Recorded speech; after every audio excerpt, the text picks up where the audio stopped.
So thank you very much for everyone who came, who's attending today. And thank you very much if you're watching this after the event.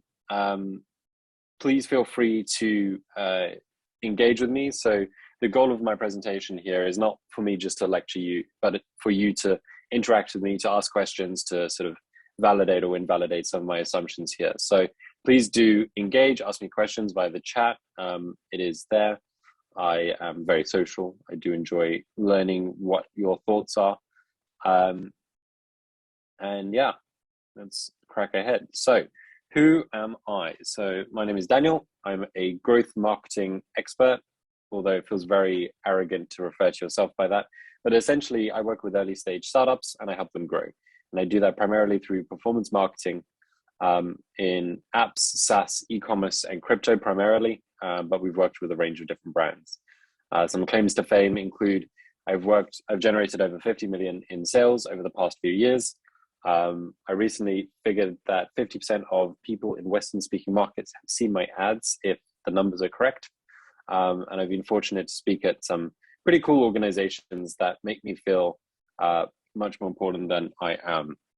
And the reason I tell you this is because I've been very fortunate to have these opportunities, and these opportunities have given me the space to learn how startups start, grow, and scale. And I'm very grateful.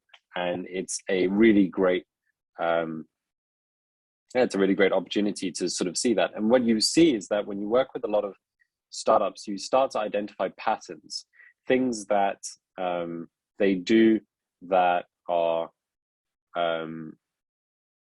things that successful startups do that you see, okay, it's interesting to see that there's this commonality between them.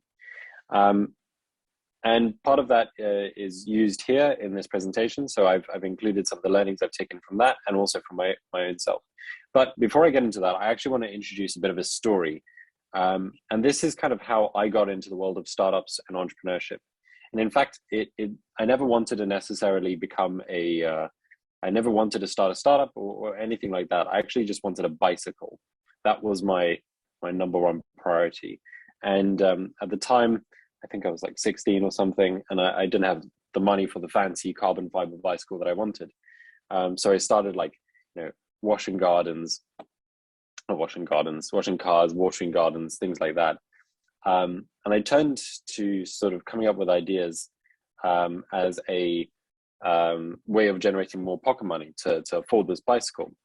And I really wanted to start a company that I thought would generate some sort of traction. And actually that brought me to my next slide. So this was when I was like 16 or 17. This is how I see myself back then. Some see me that way now. And I wanted to start a company to generate some sort of money. And I was very excited about my concept. So I created this company called Image to Painting, which was a service where you could upload images to our website and then get them professionally painted and posted to your house. And also, feel free to let me know in the chat if I'm making sense so far. So I worked really hard. I learned how to use Shopify, and I created this fantastic landing page that you see there. As you can see, I'm a UX genius.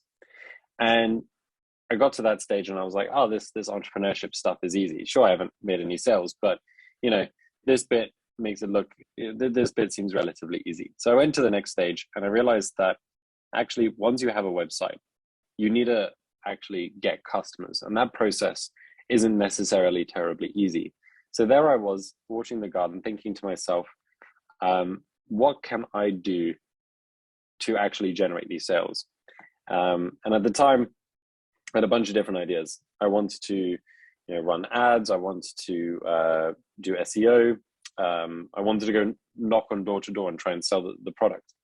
And I always found that really difficult because, there's so many different opportunities that you can face as a founder. And figuring out what to do first is virtually impossible because, on one hand, you're looking at TechCrunch and Hacker News, and you're seeing that actually, this specific new platform sounds really good. Or the forums are telling you that there is a new channel that you should try out. Or maybe someone on your LinkedIn is posting amazing results using Facebook ads. So it's always this like competition, and very rarely do we apply any sort of structure to it. And what happened is that I tried to do everything at the same time. And well, this is kind of me. I remember trying to create these blog posts for for random people. I was doing random backlinks.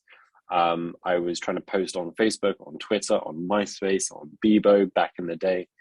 I was sending cold emails to people. And as you can see, everything was on fire. There wasn't a significant traction. I wasn't getting the engagement I wanted. But, I felt like I was busy, so I felt like I was doing something. And this dog really, really was me.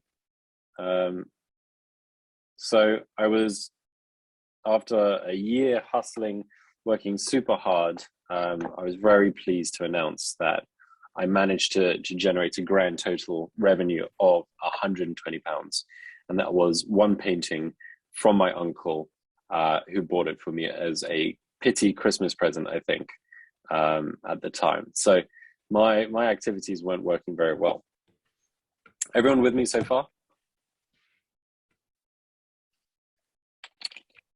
Excellent.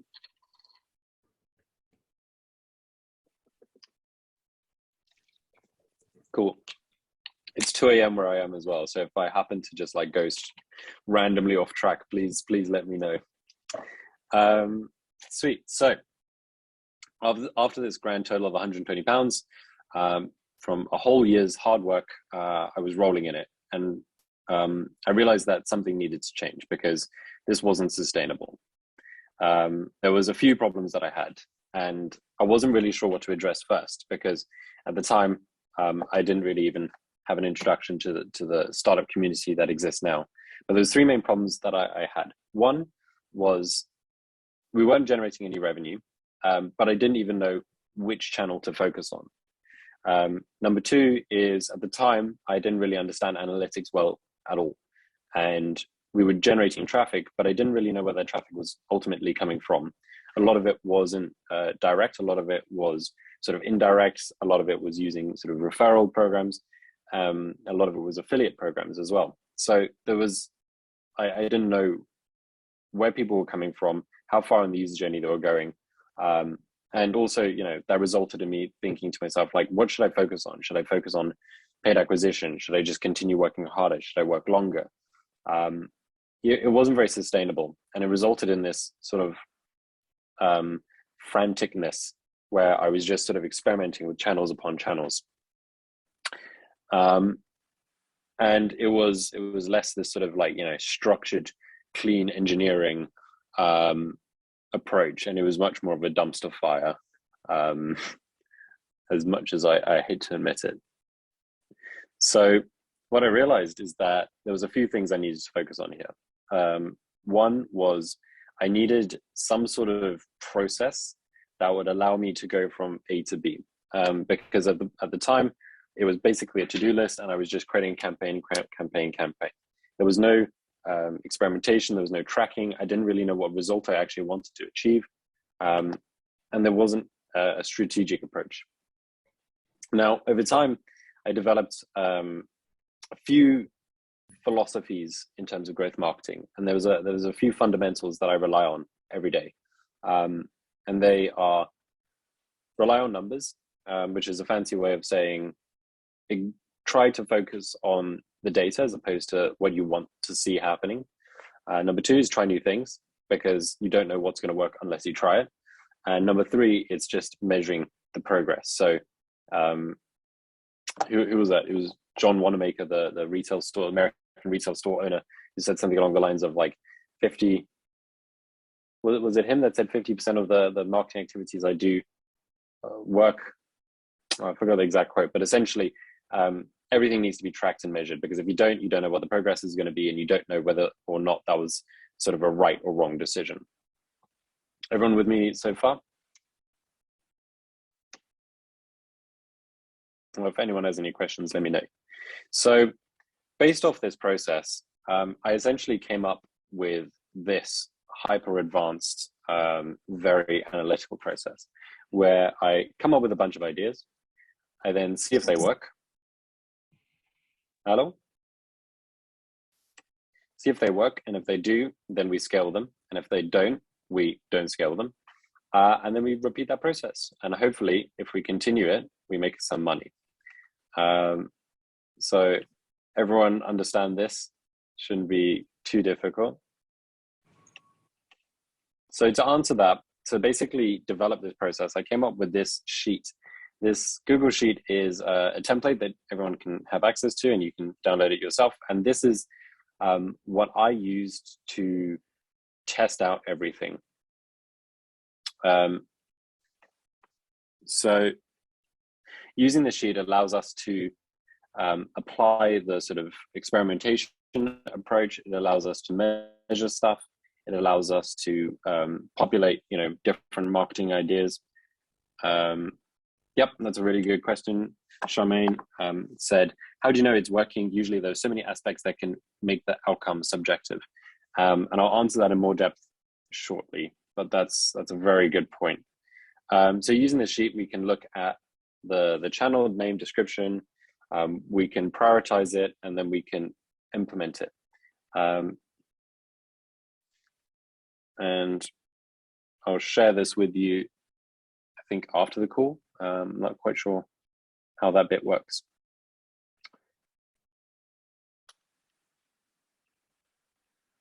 So essentially what happens is it's easy to come up with ideas, but then we need to figure out, what do we do first?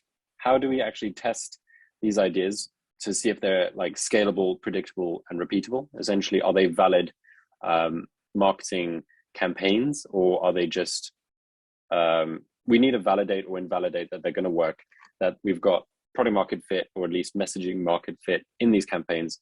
Then we execute them, we look at the data, and then we implement it. Don't worry if this sounds a bit daunting at the moment. We'll go into a bit more detail for each step. So the first stage, which most people generally don't find too difficult, is coming up with ideas. As mentioned earlier, the difficult bit usually isn't all the ideas, because when you come up with a business, or when you're starting a startup, it's very often the case that you have a whole bunch of ideas. The difficult bit is often the prioritizing. So bear with me, some computer trouble.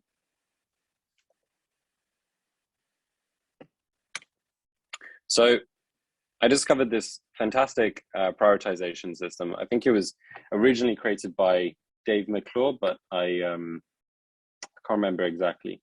And essentially, it comes down to these three main factors: impact, confidence, and ease. Actually, let me break down this process before I go on to prioritization.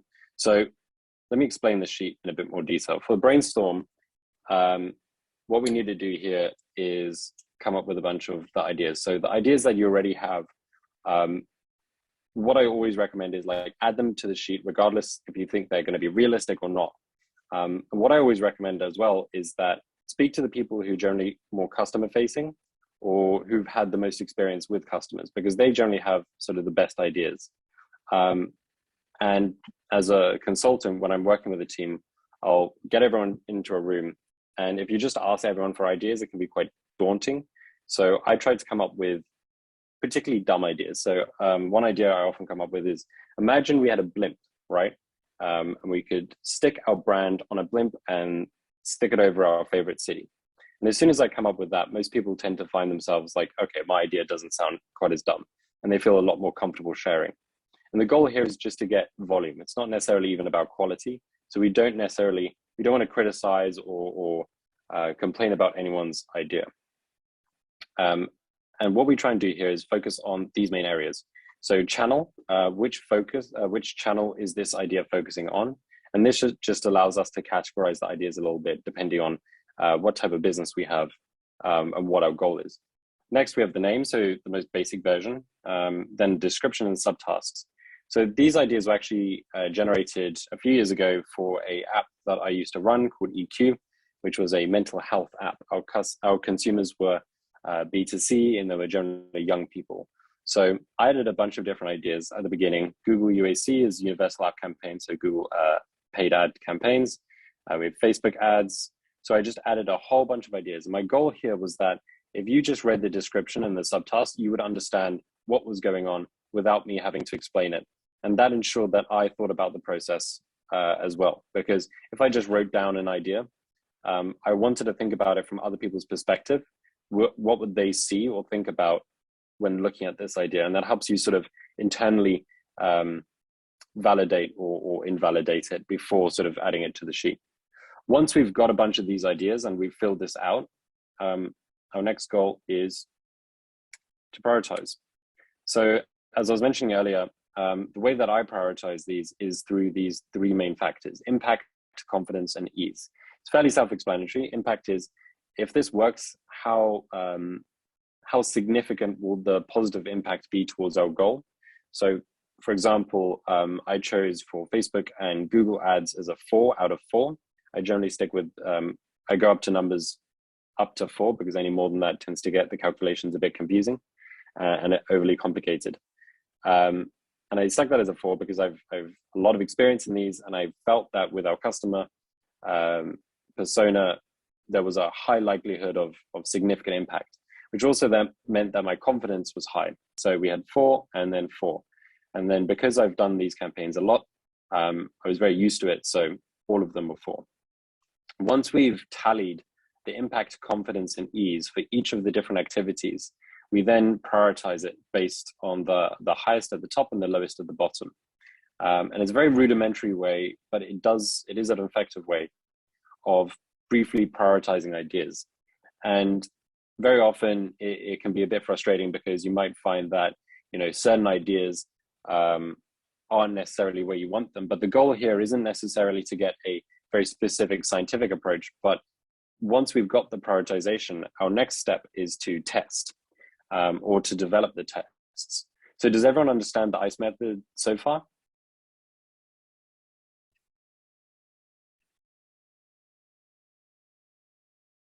Sweet. Cool.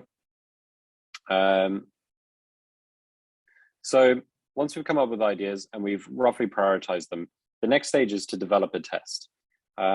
Because when we've started a business, or when I started image to painting, I didn't really have much data to go on, and I didn't know what was going to work or what wasn't going to work. So what I eventually ended up doing is identifying it as a scientist, and thinking to myself, interestingly, at the same time, I was actually just doing the scientific method at school. How can I test stuff?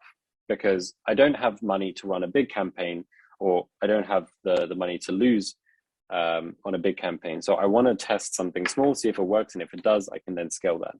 So for each activity that we have, we want to develop some sort of assumption.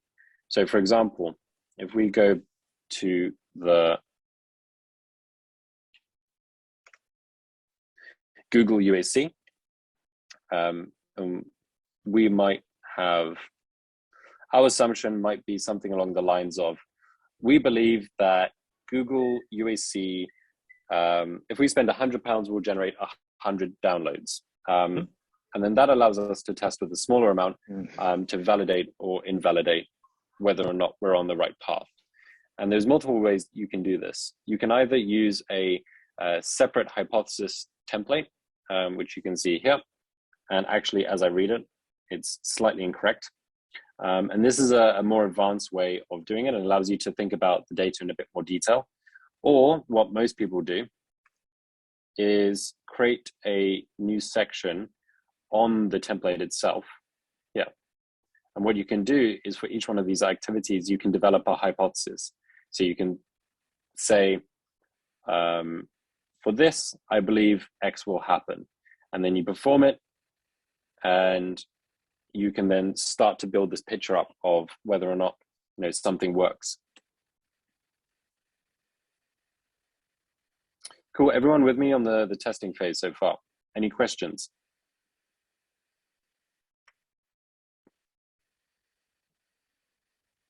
Sweet. I'm going to continue from there. So This is a lot more efficient than I was expecting. I thought more people were going to have more questions, so feel free to continue. Julia said, how to determine when it's time to stop testing a new channel instead of pivoting on that to try and new rewards. Members get members channel. Okay, cool. So I think this is a very common question, and it's one that I've struggled with a lot. If something doesn't work, so we perform a test and we come up with a hypothesis, and then the goal is to, obviously implement the test and then to analyze the data. And I think one of the things that most people forget is they run through so many of these ideas, but they don't try to answer the why. It might succeed or it might fail. But why is that? Is that because the messaging was really specific? If it did work, was that the messaging worked with that audience? Was it the right channel? And if it didn't work, what else may have worked? What other ideas? What does the data suggest? And unfortunately, there's not, unless you perform lots of different tests and you think about everything very strategically, you're never going to have like a very high degree of confidence to say one way or another. But I think what the goal of the sheet here is to perform a lot of tests rapidly so that we can start to build this picture bit by bit. I kind of think about it like a fabric. We weave lots of different bits of data together to build a piece of cloth. And then with that cloth, we have a better understanding. I'm not sure how much that analogy works for anyone else, but did that answer your question?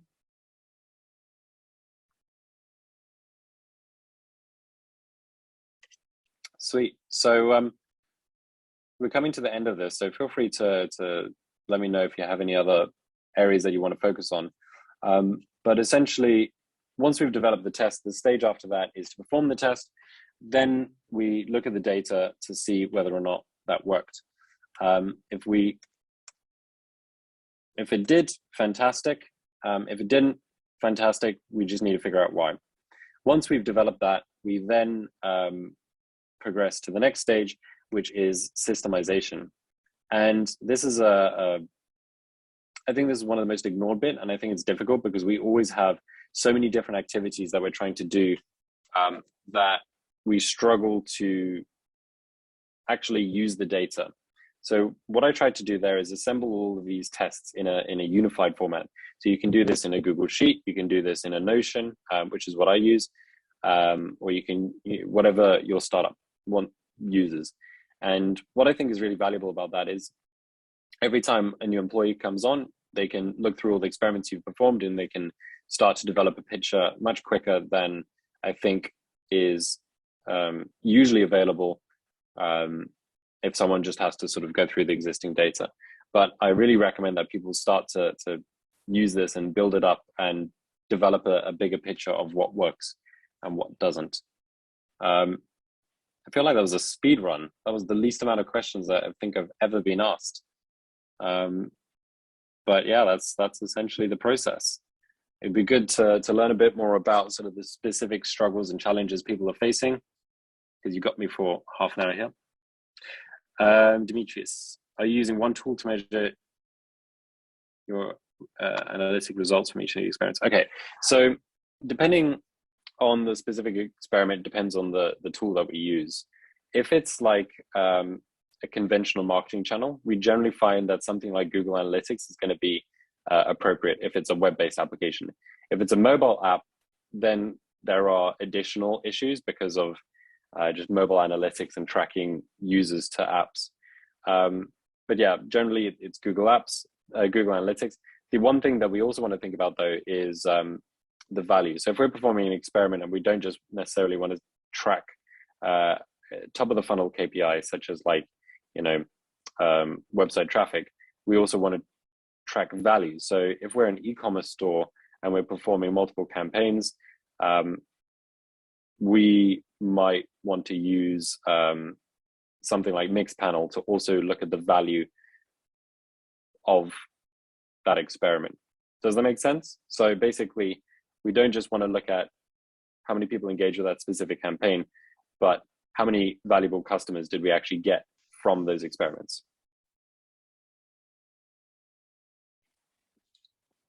Yeah.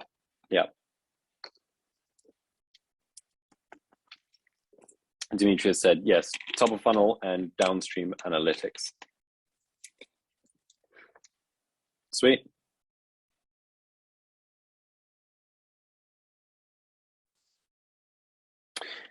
Sam Gilbert said, how do you guard against misinterpretations when analyzing the results of an experiment, given data is such a complex topic? Absolutely. And I think there is this danger in having a little bit of knowledge because you think you know more than you do.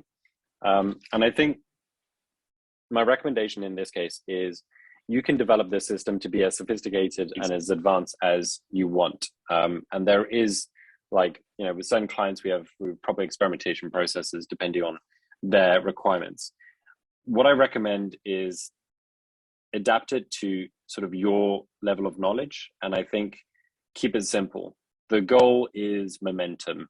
It's not necessarily, you know, obviously we want everything to be statistically significant, but we don't necessarily, it doesn't need to be perfect. It's more at the beginning stages when you're looking to develop that rough picture and you're looking to assemble all those different floating ideas in your head into something a bit more linear.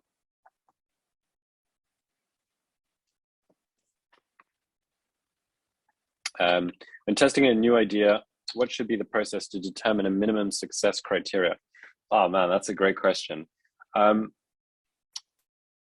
kind of reminds me of, like, you know, product market fit, messaging market fit. What is the KPI that you want to look at? And the KPI is going to be unique to you. If you're very early stage and you're pre-revenue, then what I recommend is try and look at the KPI that's as close to the revenue as possible, because that's essentially what's the most important, depending on the experiment. You want the number to be, or you want the success criteria to be significant enough that it makes an impact on your business, but not so significant that it is going to be too difficult to realistically achieve. And unfortunately, that is a balance that you're going to sort of have to find out by yourself as a founder. That's a really good question, and I'm going to have a think about that and send an email to people or write a blog on it or something.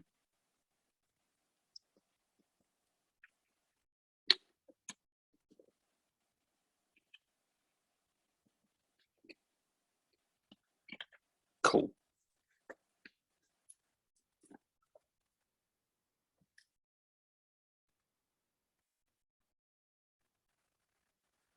So Jed said, sometimes there's a lag in experiments implementation and success or failure. How long do experiments usually last? So that's a very good question as well.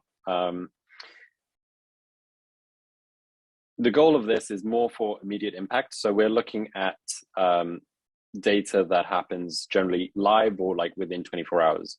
So I think depending on the type of experiment that you're running, also depends on it. So we have to look at KPIs that are going to be valid immediately. An example of this is if we post a long form blog article, you know, we might want to look at either immediate traffic within, say, 48 hours or 72 hours or something. But that might also have a significant ROI later on down the user journey. Unfortunately, we can't really track that in the same way, or we can, but it's a bit complicated. And the goal of this sheet is more for rapid experimentation as opposed to sort of looking at necessarily the longer term effects. So yeah, it's essentially, what is the data now? The experiments generally last long enough until I achieve some level of statistical significance, that we can say, yes, this experiment went one way or another, like it was either positive or negative. Sometimes we don't get that. I personally lean on the maximum length of an experiment being 2 weeks, which is a completely gut feel, but I tend to find that beyond that, we don't tend to get enough data that if we haven't made a decision by that point, then either our experiment is wrong or we're tracking this incorrectly.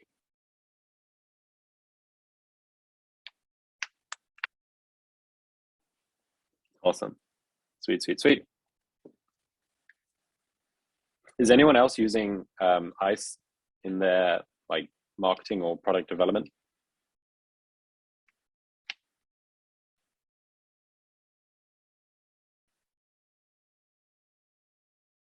Because it's interesting. I know a bunch of people who use modifications of it, but I know very few people who actually use the process sort of set out. Is there any process of developing new initiatives? Can you expand on that? A breakdown of cost.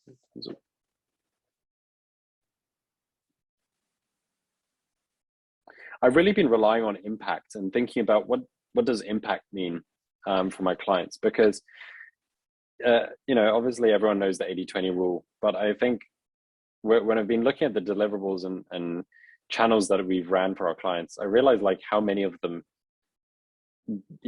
I'd say 1 in 10 experiments actually achieves significant impact, and trying to figure out how do we prioritize that? How do we get to that significant impact sooner?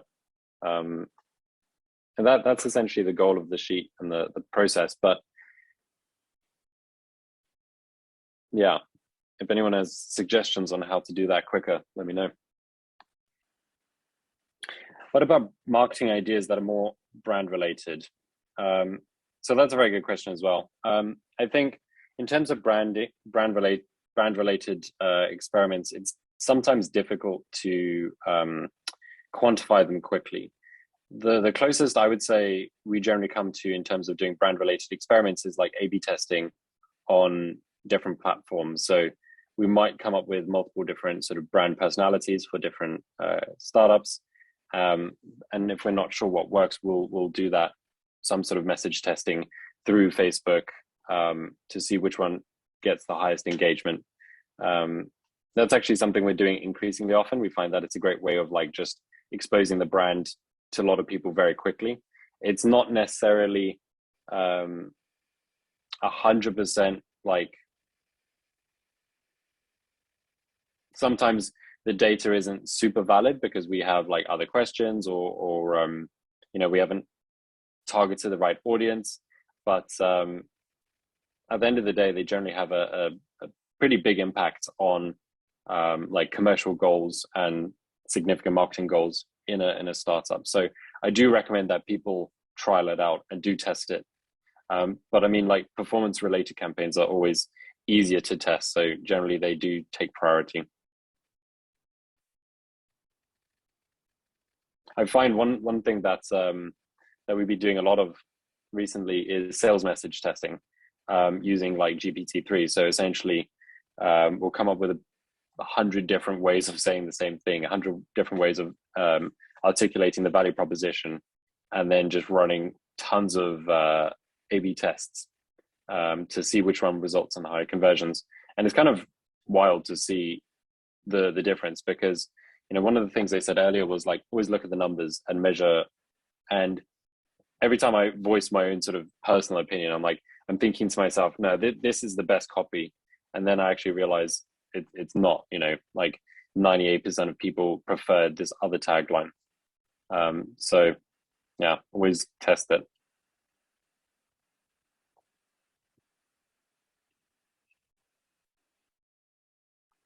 There's a bunch of different ways you can do that. So with Facebook, you can do Facebook's experiments.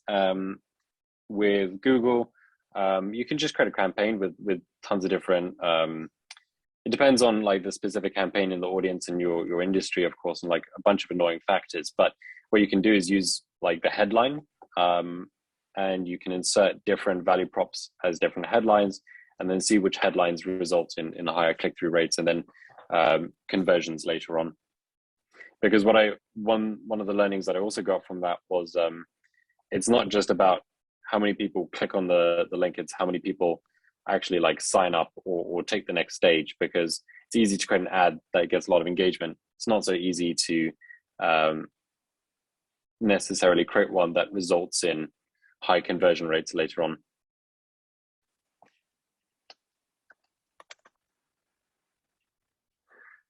Anyone else? Any more? Have I? That's a very specific question. Have you ever seen GPT-3 model used in Chinese marketing campaign? I haven't, but I will say I'm like amazed at how effective some of these new platforms are. There was someone I knew who had this Twitter campaign, and I was saying to her, I was like, how do you constantly produce enough to because she was tweeting every hour for weeks, and I was like, it's fairly good content, you know, it reads well. And she was like, I made all of it like 3 months ago using Jarvis, and I am amazed at how effective.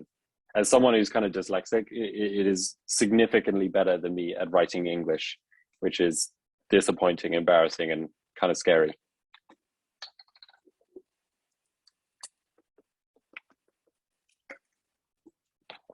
And I'm learning Chinese at the moment.